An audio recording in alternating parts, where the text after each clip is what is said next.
I don't know आपने ये recipe पहले ट्राई करी है कि नहीं, पर अगर ना करी हो ना तो इसको जल्दी से ट्राई कर लीजिए। ये इतनी टेस्टी लगती है ना कि आप इसके सामने ना सारी रेसिपीज़ यानी कि सारे एकदम ऐसे फूड आइटम्स जो होते हैं ना वो फेल हो जाने वाले हैं। तो इसके लिए ना सबसे पहले हमने यहाँ पे कुछ सब्जियाँ ली है। 4 सब्जी है, कैप्सिकम, प्याज है, टमाटर है और कैबेज भी ले लेनी है, पत्ता गोभी, ठीक है, वो बहुत अच्छी लगेगी तो ज़रूर ले लीजिएगा। और उस सबको अच्छे से बारीक चॉप कर लेना है। मैंने यहाँ पे चॉपर के अंदर चॉप किया है, आप देख सकते हो। मैं प्याज को भी इसी तरह से चॉप किया और कैप्सिकम, टमाटर सबको इस तरह से चॉप कर लेना है, साथ में पत्ता गोभी जो है ना उसको भी। अब ये चारों सब्जियां तो रेडी हो गई है। अब एक कढ़ाई निकाल कर उसको हम लगा देंगे गैस के ऊपर गर्म होने के लिए, यानी कि चढ़ा देंगे।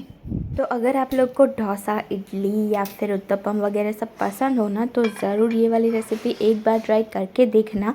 आपको इसके बाद ना सब फीका लगेगा। डोसा हो या फिर मैसूर डोसा या फिर कोई भी आप चूल्हा डोसा ट्राई कर लीजिए, इसके सामने सब फेल है। तो यहाँ पे हमने एक पैन के अंदर ऑयल को गर्म कर लिया, उसके अंदर हींग डाल दी और साथ में टमाटर डाल देना है। टमाटर को 2 मिनट के लिए ऐसे ही पका लेंगे, थोड़े से सॉफ्ट हो जाए ना, फिर उसके बाद इसके अंदर ऐड कर देनी है प्याज। प्याज को भी एकदम बारीक चॉप किया है। सब कुछ एकदम बारीक चॉप करोगे ना तो बहुत ही अच्छा लगेगा स्वाद में और सबका स्वाद अलग से निखर के आएगा। और कैप्सिकम भी साथ ही ऐड कर देना है।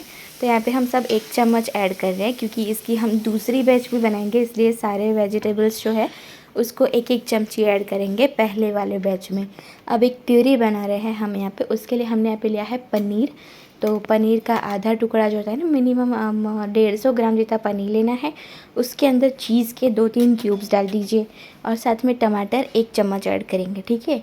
अगर आप ज़्यादा बना रहे हैं प्यूरी तो अपने हिसाब से इसको एडजस्ट कर लीजिए। थोड़ा सा पानी ऐड करना है और एक छोटी सी चम्मच अदरक की पेस्ट की और 1 चम्मच हम ऐड करेंगे लहसुन और मिर्ची की, जो हम पेस्ट बना करके रखते हैं ना वही ऐड कर देनी है और इसकी प्यूरी तैयार कर लेनी है।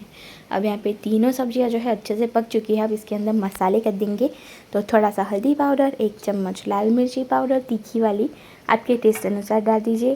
फिर ऐड करेंगे धनिया जीरा पाउडर 1 चम्मच और थोड़ा सा इसके अंदर सांभर मसाला ऐड कर दीजिएगा 1 चम्मच जितना, और नमक स्वाद के अनुसार ऐड कर देना है। और अब इन सबको अच्छे से मिक्स कर देना है। इतने ही मसाले जाएंगे, ज़्यादा मसाले भी नहीं हैं। और ये सारे मसाले इंग्रेडिएंट्स जो भी यूज़ किए हैं ना वो मैंने डिस्क्रिप्शन में मेंशन कर दिए हैं, आप वहाँ से चेक कर सकते हैं। अब इसके अंदर ऐड करेंगे हमने जो पत्ता गोभी को एकदम बारीक चॉप किया था ना वही ऐड कर देना है। 1-2 चम्मच जितना ऐड कर दीजिए अपनी सब्जियों के हिसाब से और इसको भी थोड़ी देर के लिए पकाने के लिए रख देंगे। अब तो थोड़ी देर हो जाए ना पकने के बाद, तब ये जो प्यूरी है ना, ये देखिए बहुत अच्छे से बारीक इसको महीन पीस लिया है। अब इसको भी ऐड कर देना है हमारी सब्जियां जो है ना पकाई उसके अंदर ही। अब क्या करेंगे, अब इसको थोड़ा सा तो हमें ग्रेवी टाइप्स बनाना पड़ेगा, तो प्यूरी के अंदर ही थोड़ा सा पानी ऐड करके उसे भी ऐड कर देना है। ज़्यादा पानी नहीं, सिर्फ आधे कप जितना ही पानी ऐड कीजिएगा और सबको अच्छे से मिक्स करके अब 5 मिनट के लिए पकने देंगे, जिससे कि प्यूरी जो है ना अच्छे से पक जाए और इसका कलर जो है ना वो भी थोड़ा सा रेड हो जाएगा, ठीक है, पकने के बाद। अब क्या करेंगे, ये तो प्यूरी तो अच्छे से पक चुकी है। अब यहाँ पे हमने लिया है इडली का बैटर जो होता है ना वो लेना है। आप घर पे भी बना सकते हैं या फिर मार्केट में अवेलेबल होता है ये, तो वो ले लीजिए। और जो ग्रेवी और सब्जियां जो पकाए ना उसके ऊपर इस तरह से 2-3 इडली बना देनी है हमें। तो अब क्या है ना कि ये जो इडली है ना ये इस तरह से ग्रेवी के अंदर पकेगी ना, बाय गॉड इतनी टेस्टी लगती है, इतनी यमी लगती है। और इसका जो स्वाद है ना, ये अगर आप इडली बना करके फिर फ्राई करोगे ना तो बिल्कुल मज़ा नहीं आएगा, इसी तरह से मज़ा आएगा। तो ये है हमारा इडली शाक्षुका जो बहुत ही यमी लगता है। और इसे हम एकदम लो फ्लेम पर 5 मिनट के लिए पकाएंगे, जब तक कि इडली जो है ना अच्छे से पक जाए ना तब तक पकाना है। आप देख सकते हैं इडली का कलर जो है थोड़ा सा चेंज हो चुका है। अब इसके ऊपर लास्ट चीज़ है धनिया, फ्रेश कोरिएंडर, वो भी इसके ऊपर ऐड कर देना है। और यहाँ पे हमारा इडली शाक्षुका जो है वो बिल्कुल रेडी हो चुका है। इसको हम सर्व कर लेंगे। तो आराम से इसको निकालिएगा और इडली को चेक कर लीजिएगा। पहले मैंने इसमें नहीं बताया, पर क्योंकि मेरी इडली तो डेफिनेटली पक चुकी थी। अगर आपको थोड़ा सा डाउट हो कि पकी है कि नहीं तो आप एक टूथपिक की मदद से इसको चेक कर सकते हैं। और ये रेडी है हमारा इडली शाक्षुका, जो कि इतना टेस्टी लगता है, इतना टेस्टी लगता है कि कोई भी चीज़ इसके सामने अनबीटेबल है, और अनईटेबल भी। तो ये रेडी है, इडली शाक्षुका आप ट्राई कीजिए और कमेंट करके ज़रूर बताइएगा अगर आपने पहले ट्राई किया होगा तो, और ना किया होगा तो ज़रूर ट्राई कीजिए, क्योंकि इसके अंदर पनीर की जो ग्रेवी है ना वो बहुत ही यमी लगती है।